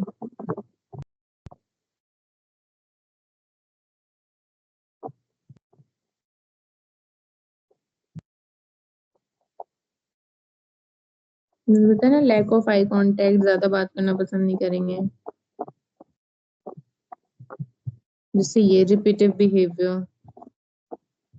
मेंटली रिटार्डेड भी रहेंगे, ये आप ध्यान ही रख लीजिएगा ऑटिज्म में। एक्चुअली कुछ रेयर केसेस, रेयर तो क्या मतलब, मैं बताऊं तो कुछ ना 20 से 30% केसेस होते हैं ऑटिज्म के जो नॉर्मली बिहेव कर पाते हैं, ठीक है, मतलब सीपी के जितना मेंटली रिटार्डेड नहीं रहते, लेकिन रहते हैं, ठीक है। देखिए, अकेले रहना पसंद है उनको, किसी के साथ घूमना फिरना नहीं पसंद है, ना बात करना चाहते किसी से।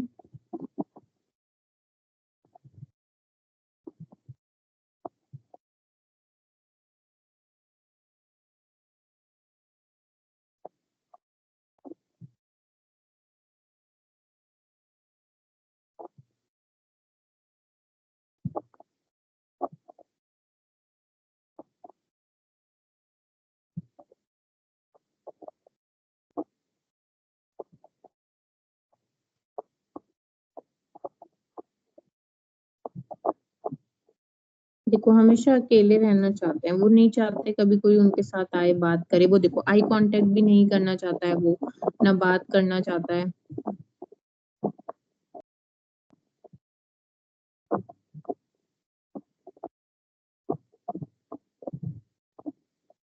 अकेले वो खुश रहते हैं, ऑटिस्टिक बच्चे हैं ये, ठीक है। आप इसकी वीडियोस, बहुत सारी वीडियोस आपको ऑटिज्म पे मिल जाएंगी, आप देख सकते हैं।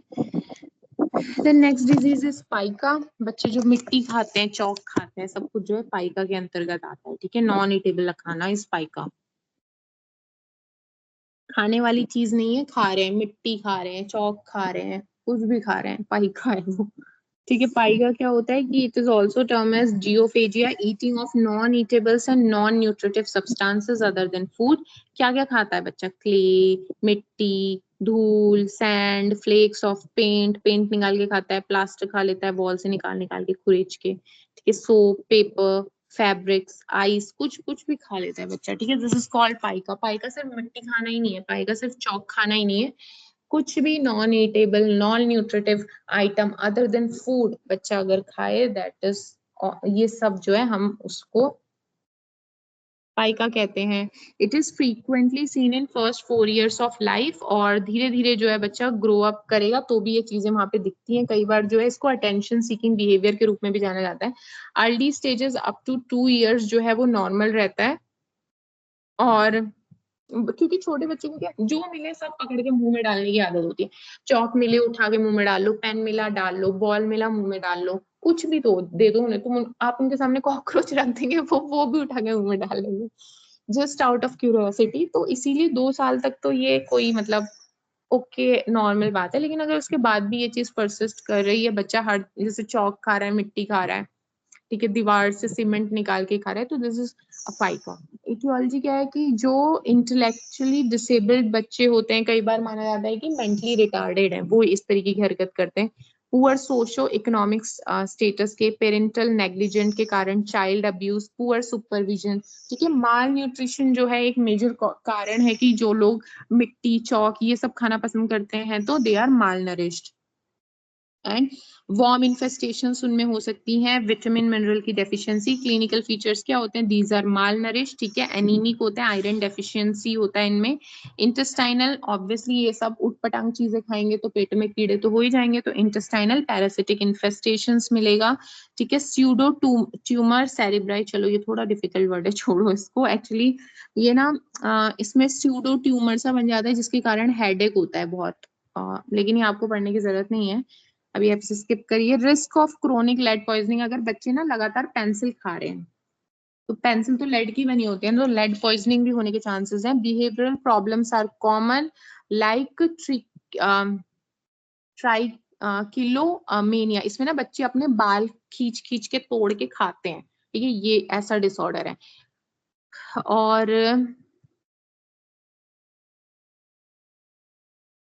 और ना ऐसे बच्चे जो ये बिहेवियरल प्रॉब्लम है कि बाल तोड़ तोड़ के खाए जा रहे हैं, ट्राइकोटिलोमेनिया, ये एक डिसऑर्डर है। ये अगर किसी बच्चे में है तो उसमें क्या देखने के लिए मिलेगा? ट्राइकोबेजोर। ये जो ट्राइको शब्द है ना, इट इज फॉर हेयर्स, ठीक है, तो ये पेट में जमा हो जाएंगे ना, बालों के गुच्छे पेट में, ये। और the perverted appetite is generally a manifestation of psychological causes, ठीक है, मतलब इस तरीके की उटपटांग चीजें खाते हैं तो माना जाता है कुछ ना कुछ साइकोलॉजिकल दिक्कत इन बच्चों के साथ है। ट्रीटमेंट है कि आप न्यूट्रिशन दो बच्चे को, अच्छा वॉर्म मैनिफेस्टेशन है तो उस चीज को ठीक करो, बाकी बिहेवियरल है तो आपने साइको थेरेपी इन बच्चों को देना है, ठीक है। Then other disorder is ADHD, again ये सब शॉर्ट शॉर्ट डिसऑर्डर्स हैं, ठीक है। एडीएचडी क्या होता है? अटेंशन डेफिशिएंट, बच्चे बहुत ज्यादा शैतानी करते हैं जबरदस्ती अटेंशन पाने के लिए, एडीएचडी दिस इज, ठीक है। Attention deficient hyper activity disorders, बड़े मतलब जैसे क्या होता है, ऑटिज्म के बच्चे तो अकेले रहना पसंद करते हैं, कोई उन्हें शोर शराबा दोस्ती यारी ये सब कुछ नहीं, किसी से मतलब नहीं है, अकेले रहेंगे खुश रहेंगे, वो बस एक जगह, भले वो मेंटली रिटार्डेड है चाहे कुछ है, वो अकेले रहेंगे, अकेले खेलेंगे। लेकिन ये बच्चे बिल्कुल एकदम उत्पात मचा देते हैं, आप ऐसे समझो, एडीएचडी के बच्चे एकदम उत्पात मचा देते हैं। This is attention deficient hyper sensitivity, sorry hyper activity disorder. This is most common neurological behavioral in school age population, ठीक है। और ये जो है इंडिया में बड़ा कॉमनली, 1000 में से दो बच्चे तो एडीएचडी के निकल ही आएंगे जो बिल्कुल ऐसा भयंकर उत्पात मचाए हुए हैं। और ये ज्यादा कॉमन है इन बॉयज, ऑब्वियसली बॉयज तो बहुत ज्यादा उत्पात मचाते हैं गर्ल्स के कंपैरिजन में, ठीक है। एडीएचडी जो है ये इनएप्रोप्रिएट हाइपर एक्टिविटी, मतलब जो नहीं करना चाहिए, ओवर एक्टिव है ये बच्चे, ठीक है, ओवर ही एक्टिव है, हाइपर एक्टिविटी है इनमें। इम्पल्सिव एंड इन अटेंशन, ठीक है, हाइपर सेंसिटिव हाइपर एक्टिविटी जो है इसका एक फर्स्ट सिम्टम है। और ये ना ज्यादातर 4 से 18 साल में देखने के लिए मिलता है। Facing problem in behaviour, social interaction, academic performances, occupational function, ये सब नहीं करो, छोड़ो इसे, इतना बस ध्यान रखेंगे, ठीक है। या तो ये बहुत ही मतलब चलो बताती हूँ। देखो ये जो उत्पाती बच्चे होते हैं ना, तो क्लिनिकल फीचर्स देखो एक बार इनके। हाइपर एक्टिव होते हैं, सारा टाइम यहाँ वहाँ तोड़ फोड़ मचाते रहते हैं, ठीक है, सारा टाइम भारी निकलना है इन्हें, भारी जाना है, घर में टिकना ही नहीं है, ठीक है। इम्पल्सिव होते हैं, इंट्रूसिव होते हैं, can't wait for their turn. बिल्कुल लाइन में अगर टीचर लाइन से कॉपी चेक करा होगा, नहीं, बिल्कुल अपनी टर्न आने का वेट ही नहीं करेंगे, हल्ला बिल्कुल मचा देंगे कि नहीं मैं पहले जाऊंगा, वहीं लड़ाई करना शुरू कर देंगे। तो ये ऐसे होते हैं। इंट्रूसिव होते हैं, इंटरप्टिव होते हैं, अपनी टर्न की वेट ही नहीं कर सकते। इनअटेंटिव यानी कि difficult sustaining for attention, prone to careless mistake, easily distract हो जाते हैं, हमेशा रेस्टलेस रहते हैं, सेल्फ कंट्रोल ही नहीं है इनमें, बिल्कुल डिस्ट्रैक्टेबल हैं ये बच्चे, हमेशा इन्हें बाहरी जाने की लगी रहती है, desire to play outside, difficulty पढ़ाई लिखाई में बिल्कुल मन नहीं है, difficulty in concentration, difficulty in playing, difficulty in sitting. मैंने जैसे बताया ना कि वो उत्पात मचाने वाले बच्चे होते हैं, वो एडीएचडी वाले ही होते हैं ज्यादातर, कि जो बिल्कुल उत्पात मचाए हुए एक जगह टिक ही नहीं रहे हैं, बिल्कुल पूरा घर सर पे उठा लिए वो, ठीक है। Inability to wait for his turn while playing, frequently interferes with other, जैसे मैंने बताया इन्हें लड़ाई झगड़े करने में बड़ा मजा आता है, बहुत ही कलेशी बच्चे होते हैं ये, ठीक है। ये सारी बातें। इसके अलावा क्लासिफिकेशन की बात करें तो टाइप 1 इज, टाइप 1 क्या होता है कि ऑल द सिम्टम्स, यहाँ पे सारे सिम्टम्स, ये ना एडीएचडी की क्लासिफिकेशन, टाइप 1 एडीएचडी सारे symptoms, hyperactivity, impulsiveness and inattention. Type 2 में जो है केवल hyperactivity in impulsiveness, and type 3 only inattention यहाँ पे देखने के लिए मिलेगा। इसमें से एक मिनट, जैसे देखो आप ना इसका मतलब तो समझ गए हो कि हाइपर एक्टिविटी माने कि बहुत ज्यादा ओवर ही एक्टिव रहेंगे ये बच्चे, ठीक है। और इसमें ना जो इम्पल्सिव का है ना कि मतलब वो बिना सोचे समझे, उन्हें गुस्सा आएगा, लो पकड़ के उन्होंने लैपटॉप फोड़ दिया, उन्होंने फोन तोड़ दिया, बिल्कुल सोचेंगे ही नहीं, बिल्कुल बिना दिमाग इस्तेमाल किए कुछ भी तोड़ फोड़ मचा देंगे। दिस इज इम्पल्सिव बिहेवियर, गुस्से में आके कुछ भी कर देना इज इम्पल्सिवनेस और impulsive behaviour. Then in attention, तो आप ये समझिए कि बहुत ही केयरलेसनेस, ठीक है, काफी केयरलेसनेस ये बच्चे दिखाते हैं। ये सारे इसके पॉइंट्स हैं। देन एडीएचडी का डायग्नोसिस कैसे बनता है, तो एडीएचडी का ना डायग्नोसिस बनता है डीएसएम क्लासिफिकेशन से, डायग्नोस्टिक एंड स्टैटिस्टिक मैनुअल के हिसाब से ये बनता है इसका डायग्नोसिस। इसमें से ना हमने क्या क्या, देखो इन अटेंशन आप किसको बोलोगे, इन अटेंशन के अंतर्गत क्या क्या आता है, आप हाइपर एक्टिविटी एंड इम्पल्सिविटी में क्या क्या करोगे।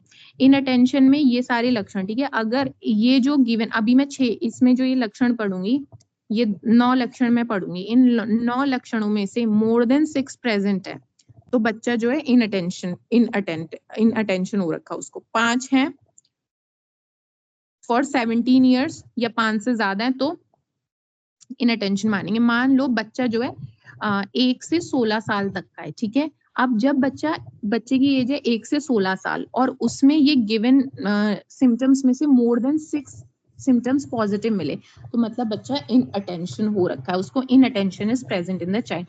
एडीएचडी में 3 चीजें मिलेंगी, inattention, impulsiveness and hypersensitivity, ये तीनों चीजों को हम ध्यान रखेंगे, ठीक है। ये आपने, और 17 साल के बच्चे में अगर 5 से भी ऊपर मिल जाए चीजें तो भी उसको मान लेंगे, क्योंकि 17 साल का एक सेंसिबल बच्चा समझा जाता है, ठीक है।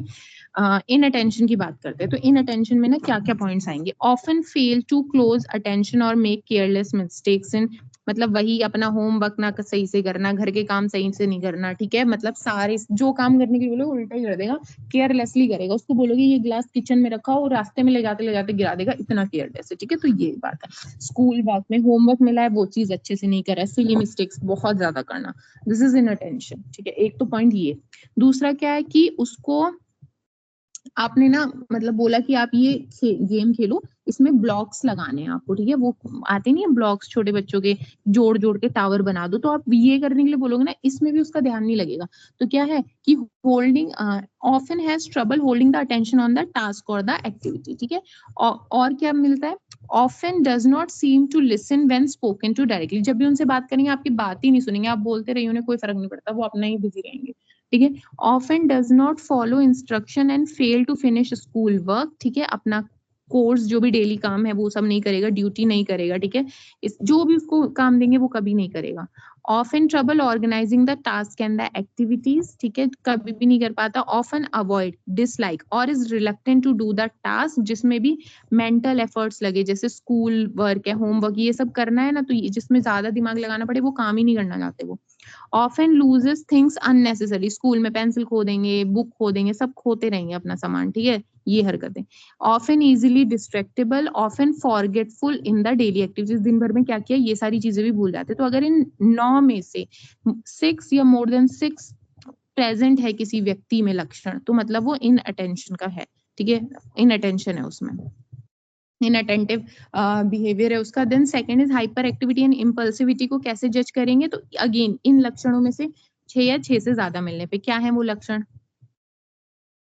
एक तो है ऑफन फ्रिजिड विथ और टैप हैंड्स और फीट स्क्विम्स ऑन द चेयर, लगातार कुछ ना कुछ ताली बजाते रहना, कहीं ना कहीं उथक पटक, मतलब बैठा हुआ है तो बिल्कुल यहीं पे पीटना शुरू कर देगा, तालियां बजाना शुरू कर देगा, चेयर बैठा है तो चेयर पे टैपिंग करना चालू कर देगा, इस तरीके की हरकतें। सीधे बैठ नहीं पाता, अपने हाथ पैर हिलाता रहेगा लगातार, ठीक है, पैर चेयर में बैठ के अपने पैर लगातार हिलाते रहेगा, बिल्कुल, ठीक है, है।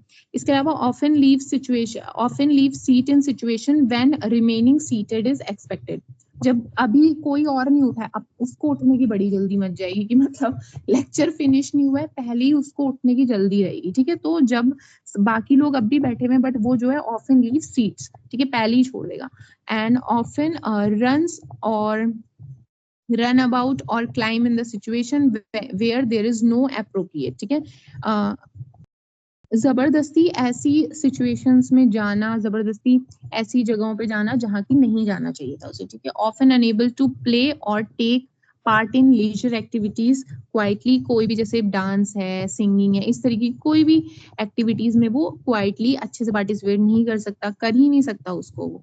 Often on the go acting as if driven by the motor, हमेशा मतलब बाहर जाने की उसको लगी रहती है, ठीक है। ऑफन टॉक्स एक्सेसिवली, बहुत ज्यादा बात करता है। Often blurt out an answer before a question has completed, question पूरा बोला भी नहीं उससे पहले ही आंसर जो है चीखने लगा, ठीक है।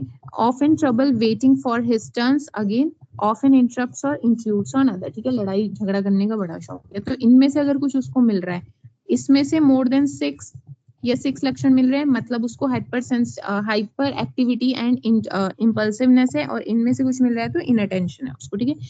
इसी के बेसिस पे हम डायग्नोसिस बनाते हैं, बाकी कोई टेस्ट नहीं होता है एडीएचडी को पता करने के लिए। ट्रीटमेंट ना, इसका कोई दवाई उससे कुछ काम नहीं बनेगा, केवल इसमें आपने साइकोलॉजिकल एंड बिहेवियरल थेरेपी देनी है, फार्माकोलॉजिकल करने की कोई जरूरत नहीं, क्योंकि इसमें कोई दवाई से काम नहीं बनने वाला है। Then again a short disease जिसका नाम है मेंटल रिटार्डेशन, ठीक है। मेंटल रिटार्डेशन किसको बोलेंगे, जब बच्चे का आईक्यू कम है, ठीक है। तो मेंटल रिटार्डेशन इज, देखो एक minute, what is normal IQ, तो नॉर्मल आईक्यू आप ध्यान रखेंगे कि more than 90 is normal IQ, ठीक है।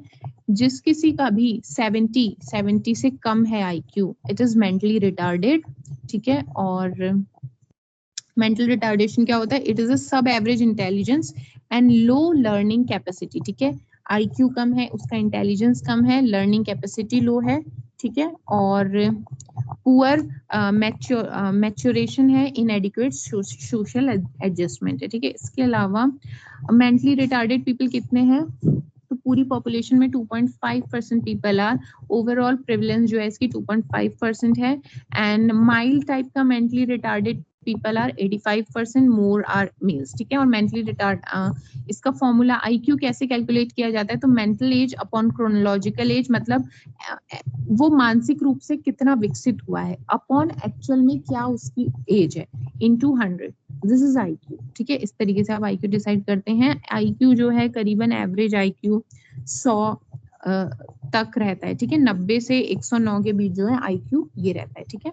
अब इटियोलॉजी की बात करें ना, तो इटियोलॉजी जो है इसकी एडवांस एज, इटियोलॉजी में पहला तो ये है कि मैटरनल कुछ फैक्टर्स होते हैं जो कि बच्चे के लिए मेंटली रिटार्डेड होने के लिए रिस्पॉन्सिबल है, जैसे कि एडवांस मैटरनल एज, बहुत बूढ़ी उम्र की है महिला, पुअर सोशियो इकोनॉमिक स्टेटस, कॉन्सेंग्विटी यानी उसने ब्लड रिलेशंस में मैरिज कर ली, दैट इज कॉन्सेंग्विटी, प्लेसेंटल इनसफिशिएंसी हो गई जिससे बच्चे को प्रॉपर ब्लड नहीं मिला, ऑक्सीजन नहीं मिला, एंड फिर क्या हुआ, बच्चे का ब्रेन डेवलपमेंट नहीं हो पाया।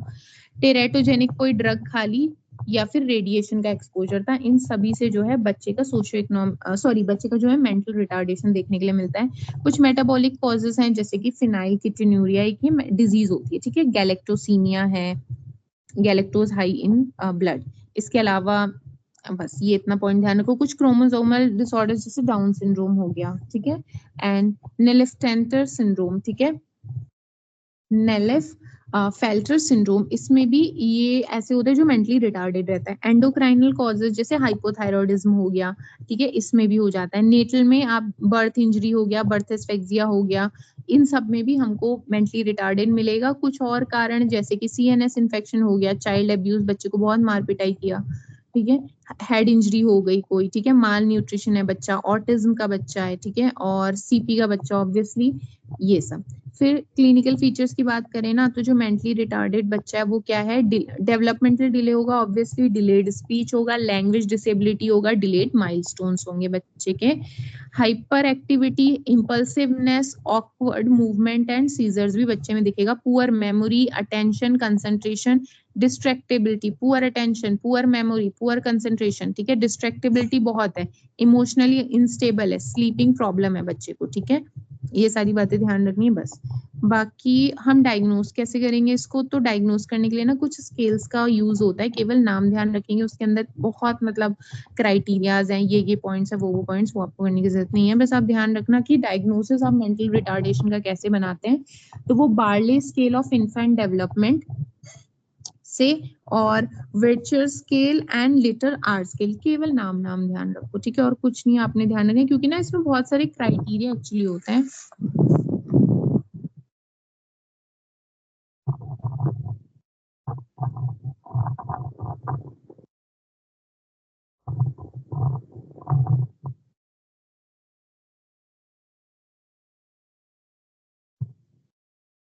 देखो इस तरीके से ना काफी सारे मतलब क्राइटेरियाज रहते हैं, तो क्या स्कोर आया है, फिर उस हिसाब से हम डिसाइड करते हैं ना, इसमें बहुत सारे पॉइंट्स हमने देखने पड़ते हैं, तो आपको इतना करने की जरूरत है नहीं इसमें, तो इससे आप बस मोटा मोटा ध्यान रखो। ये देखो इसमें काफी सारे क्वेश्चंस पूछे जाते हैं, फिर उस पर स्कोरिंग दी जाती है, फिर डिसाइड करता है बच्चा मेंटली रिटार्डेड या नहीं, इसलिए केवल स्केल के नाम आपने ध्यान रखने, Bayley scale, Wechsler scale, Leiter R scale, बस, ठीक है। प्रिवेंशन ये है कि आप कभी भी टीन मैरिजेस ना होने दें, कंसेंग्विटी मैरिजेस ना होने दें, ठीक है, ब्लड रिलेशंस में मैरिजेस नहीं होनी चाहिए। Educate about enhanced risk of elderly down syndrome in elderly mother, जो भी 35 साल के बाद कंसीव करना चाहती है उन्हें समझाना चाहिए कि काफी सारी दिक्कतें हो सकती हैं। गुड ऑब्स्टेटिक केयर हमें देनी होती है to prevent the birth trauma and neonatal asphyxia, ठीक है, और साथ ही साथ बस हम नियोनेटल जो भी डिसऑर्डर्स हैं उनको हमने जल्द से जल्द आइडेंटिफाई करके मैनेज करना है। लो बर्थ वेट बेबीज हैं, माल नरिश्ड बेबीज हैं, उन सबका खास ध्यान रखिए। मैनेजमेंट यही है कि अब जब मेंटली रिटार्ड अगर बच्चा हो ही गया है तो फिर तो आप उसके लिए कुछ खास कर नहीं सकते, बाकी यही है, कुछ केयर सेंटर्स, कुछ स्कूल्स होते हैं ऐसे जहाँ पे आप उसको बच्चे को भेज सकते हैं। मल्टी डिसिप्लिनरी अप्रोच है, स्पेशल तरीके की एजुकेशन आपको देनी पड़ेगी उस बच्चे को, ठीक है, नॉर्मल नहीं चलेगा। Counselling and emotional support to the family हमें देना पड़ेगा। बाकी routine basic health care for immunisation, growth monitoring, treatment of the illness, जो कुछ भी किया जा सके वो सारी चीजें, अदरवाइज मेंटल रिटार्डेशन का ऐसा कोई ट्रीटमेंट नहीं है, ठीक है। ये हो गया।